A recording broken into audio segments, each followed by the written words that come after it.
Hello tout le monde, bienvenue dans ce nouvel épisode de Friction intérieure. Alors déjà, je suis un peu malade, donc désolé si je parle un peu du nez. Je commence directement par un teasing, mais reste jusqu'à la fin, car j'ai une surprise à t'annoncer. Aujourd'hui, on va plonger dans une émotion qui fait trembler tout le monde, la peur. Celle qu'on fuit, qu'on juge, qu'on cache, et pourtant, à chaque fois qu'on ose la traverser, cette peur, je suppose que c'était déjà arrivé, on ressort avec une énergie qui est vraiment incroyable. Je vais pas vous mentir, moi aussi la peur, c'est une émotion que j'apprivoise encore difficilement, et c'est justement pour ça que j'ai voulu en parler sans attendre et commencer justement rapidement par la peur dans ce podcast. Parce que pour moi, derrière cette émotion, il y a un message. Et si on apprend à l'écouter, la peur peut devenir beaucoup plus qu'un obstacle. Pour moi, elle peut vraiment devenir une boussole intérieure. Bon allez, je vous ai assez teasé. On commence l'épisode. Et au passage d'ailleurs, abonne-toi. Promis, ça devrait pas te faire peur. Ouais, j'ai écrit cette blague. Bon, après ces petites vannes, plantons le décor. Je vais partir d'un principe qui va nous suivre sur ce podcast.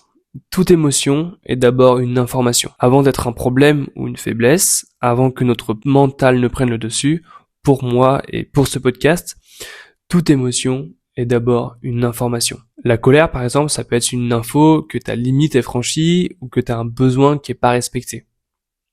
La tristesse peut être une info que tu perds quelque chose qui comptait pour toi ou tu as besoin à ce moment-là de soutien. La joie, c'est une info que tu es aligné avec tes valeurs, avec tes besoins. Et puis la peur, c'est une info que tu perçois un danger ou un risque. La peur, en fait, si on donne une définition, c'est une perception que dans le futur, je vais expérimenter plus de douleur que de plaisir, plus de challenge que de soutien. Et finalement, il y a que deux peurs. Soit perdre quelque chose dans laquelle je suis attaché, ou bien gagner quelque chose que je veux éviter absolument. Prenons un exemple pour illustrer ce que je viens de dire. Il y a un an, au mois d'août 2024, j'ai une amie, Jade, qui écoutera d'ailleurs peut-être le podcast, donc je lui fais un gros big up, qui annonce à notre groupe WhatsApp qu'elle va faire sa première conférence.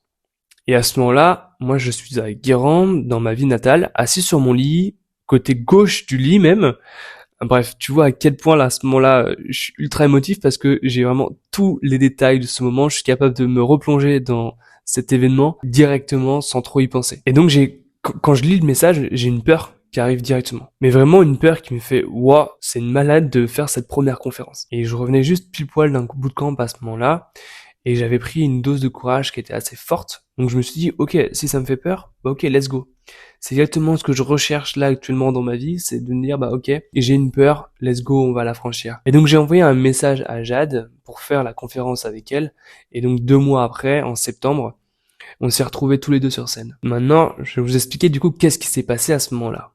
Pourquoi j'ai une peur qui se déclenche alors que cet événement à la base, c'était clairement pas pour moi, c'est Jade qui fait une conférence, mais je reçois quand même une peur qui me dit quelque chose. Pourquoi j'ai cette peur qui s'est déclenchée pile poil à ce moment-là? Pour comprendre qu'on aille du côté de notre cerveau. Cette partie du cerveau, c'est l'amygdale. C'est une petite zone en forme d'amande qui est planquée dans notre cerveau. Elle est vraiment au centre de notre cerveau et en fait, faut l'avoir comme une sirène d'alarme intérieure. Son rôle, c'est de scanner ton environnement en permanence et de dire est-ce qu'il y a un danger, est-ce que je risque quelque chose. Et si la réponse est oui, eh bien l'amygdale t'envoie tous les neurotransmetteurs importants pour prendre une décision, soit fuir, combattre ou soit rester sur place. Et le truc, c'est que l'amygdale fait pas la différence aujourd'hui entre un tigre qui fonce sur toi dans la savane ou un message WhatsApp qui te dit je vais faire une conférence. Pour les deux, elle te dit danger potentiel. Là, t'es en train de me dire pourquoi elle réfléchit pas. En fait, elle ne compare pas. Elle dit pas c'est rationnel ou c'est exagéré, elle envoie juste de neurotransmetteurs pour que tu puisses agir rapidement. C'est une partie qu'on a héritée de la préhistoire. Donc si on reprend la définition de la peur, comme je vous disais, il y a deux peurs, soit perdre quelque chose dont on est attaché, ou bien gagner quelque chose qu'on souhaite vraiment éviter. Et en fait, il y a un phénomène que je connais très très bien, que vous avez peut-être déjà vécu vous aussi, c'est le rougissement. Et ça, c'est un phénomène que je souhaite vraiment éviter. En fait, le rougissement, c'est vraiment un petit détail physique qui peut paraître vraiment anodin, parce que en fait, tout le monde rougit plus ou moins. Mais pour moi, ça a eu un énorme impact dans mon enfance. Et aujourd'hui, dès que je dois parler en public, ou même dans une petite réunion, j'ai cette sensation de chaleur qui vient monter justement dans mon visage. Et tout de suite, j'ai l'impression que les regards des autres deviennent vraiment des jugements par rapport à ce rougissement. Et ce qui est fou, c'est que pour mon amygdale, ça équivaut vraiment un danger vital. Comme si rougir devant les autres, c'était un risque de mort. Pourquoi? Parce que notre amygdale, elle n'a pas évolué pour gérer des conférences. Elle s'est construite il y a des milliers d'années, comme je vous disais, dans un contexte où l'exclusion du groupe, le rejet social, pouvait littéralement signer ta mort. Donc aujourd'hui encore, ton cerveau traite le simple fait de rougir comme un signal attention, tu risques d'être rejeté, et le rejet égale danger de mort. Et là je pourrais finir le podcast en disant bon bah faites gaffe à votre amygdale, c'est juste un bug de survie hérité de nos hommes préhistoriques, mais bon je vais pas vous laisser comme ça. Il y a quand même un autre phénomène fascinant, c'est l'énergie qui arrive après coup, après avoir dépassé cette peur justement. Parce que quand tu traverses une peur, par exemple de mon côté, quand je monte sur scène malgré le trac, et ben en fait ton corps il change de mode. Sur le moment, sur le coup, c'est l'adrénaline, c'est la vigilance maximum, t'as ton mental qui tourne à 2000, tu peux avoir des palpitations, de la respiration qui est plutôt saccadée, mais une fois l'épreuve passée, ton cerveau relâche justement de la dopamine, cette molécule du plaisir et de la récompense. Et donc concrètement, qu'est-ce qui s'est passé moi pour la conférence, par exemple avec Jade? Honnêtement, j'ai pris très peu de plaisir pendant la conférence, mais à la sortie de cette conférence, j'ai eu une sorte d'euphorie qui était vraiment incroyable. D'ailleurs, je me rappelle, pour la petite anecdote, on était sur scène et on avait un KGB comme espace détente après la conférence, et qui fait que du coup, on pouvait pas sortir du KGB parce que sinon on passait devant tout le monde. Et donc du coup, je me suis retrouvé une demi-heure après ma conférence où Jade du coup prenait la parole parce que je suis passé en premier, et je peux vous assurer que j'avais tellement d'énergie que